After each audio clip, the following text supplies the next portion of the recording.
Muy buenos días, mis Nakama. ¿Cómo estáis? Como sé que hay mucha gente que no lee el manga, pensé en hacer una review del anime y, por supuesto, sin hacer spoilers del manga, hablando un poco de lo que hemos visto y, sobre todo, las diferencias con el manga, que a fin de cuentas es lo más importante en cuanto a historia se refiere. Si quieres seguirlo conmigo, hablaremos del episodio 955 del anime y del 954 del manga. No te preocupes, solo se animó un capítulo. Puedes leerlo si quieres. Antes de empezar, me gustaría comentarte que estoy haciendo una serie de vídeos resumiendo One Piece. Si no estás al día o tienes la historia un poco oxidada, haz clic arriba a la derecha para entrar en la lista de reproducción. Dicho esto, empecemos. Primero que todo, vamos a ver muy por encima lo que pasó en este capítulo, ya que supongo que lo habréis visto antes. El capítulo nos muestra cómo Hiyori ofrece la espada que heredó de Oden, la Enma, a Zoro como reemplazo de la Shusui, y cómo este acepta y Kawamatsu no parece estar muy contento con la idea. Tras esto, pasamos a ver cómo, en las celdas públicas, Law ha cortado con su poder a Hawkins y le pregunta que qué pasó con su alianza. Este confiesa que Apu ya trabajaba para Kaido antes y les engañó, que Kid y Killer no se unieron y por eso acabaron presos. Por lo visto, la liberación de Law fue gracias a un hombre misterioso entre las sombras. A continuación vemos como Luffy está entrenando para dominar el río, golpeando un bloque enorme de hierro y imaginando que es la piel de Kaido, mientras recuerda cómo fue derrotado.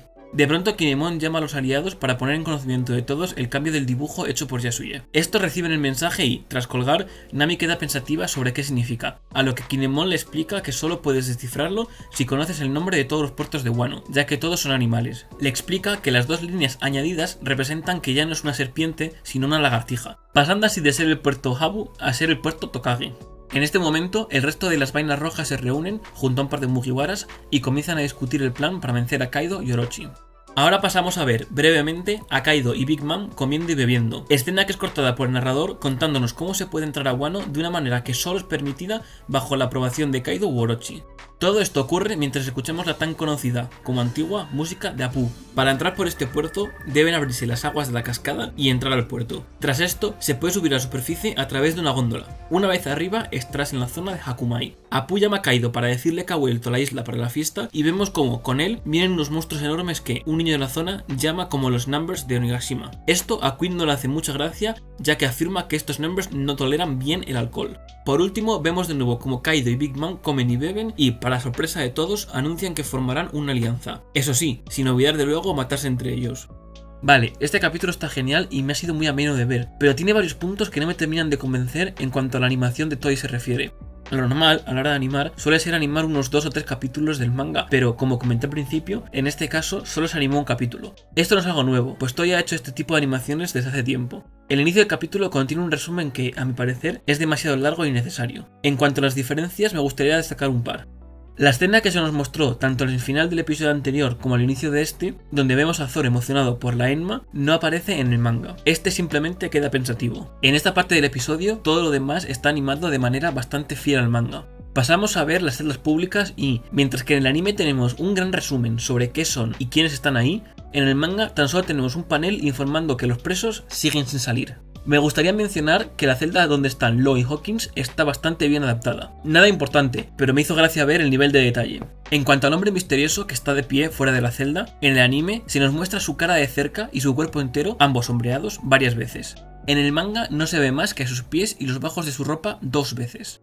Al pasar al entrenamiento con Luffy, he de confesar que al leer el manga de nuevo, antes de ver el episodio, ya imaginé que tendríamos un flashback con Kaido. Esto no ocurre en el manga, solo vemos una viñeta de Kaido parecida a lo que, tras el flashback, se nos muestra en el anime. En la llamada de Kinemon se reordenan y largan un poco las conversaciones para rellenar el tiempo un poco más. Se hacen unos primeros planos de los aliados demasiado largos que en el manga no ocupan casi nada, y Kinemon da más miedo o muestra más determinación en el manga, a mi parecer. La miniscena de Kaido y Big Mom sobra, ya que en el manga no les vemos hasta el final. Toda la escena de Apu está casi igual, solo destacar que no sabemos qué es él hasta que llegue a la superficie, mientras que en el anime ya se nos pone su música tan característica desde un inicio. También que algunos de sus compañeros no salen en el manga. La última diferencia sería que en el manga no tenemos unos primeros planos de los Numbers, mientras que en el anime sí. La parte final está bastante bien adaptada. Por fin se ha animado esta parte del manga que tanto esperaba, por lo que es y lo que vendrá. No cuento nada, tranquilos. Toei está alargando bastante los capítulos y me da la sensación de que quieren hacer coincidir el número del manga con el del anime, para poder centrar el episodio 1000 con el 1000 del manga. Sinceramente, siendo el 1000, si lo hacen por esto no tengo ninguna queja, ya que al momento de grabar esto, aún no han salido más que un par de spoilers que no he visto del 1000, pero sabemos que seguro contarán algo brutal por ser tan especial capítulo. Por si no lo sabéis, Oda suele contar cosas interesantes en capítulos tan redondos, como por ejemplo en el capítulo 100 se nos presentó a Dragon y en el 500 se nos presentó a Rayleigh. Pero también está el hecho de cómo lo alargan, ya que haciéndolo de esta manera hay gente que me ha comentado que se estaba empezando a aburrir un poco. Por favor, Toei, no vuelvas a liarla como en Dressrosa, por favor. Dicho esto, en cuanto a la historia, no me puedo creer que estemos tan cerca del día señalado. Tenemos barcos, aliados, armas... Todo está encaminado para batirse en duelo con Orochi y Kaido. ¿Qué nos deparará el futuro? Pues nada más, compañeros piratas. Nos vemos la semana que viene con la review del 955 del anime. Si me dais un buen like para apoyarme y os suscribís y compartís el vídeo para ayudarme a crecer y mejorar, os lo agradecería mucho y hasta entonces, nos vemos en el mar de aventuras.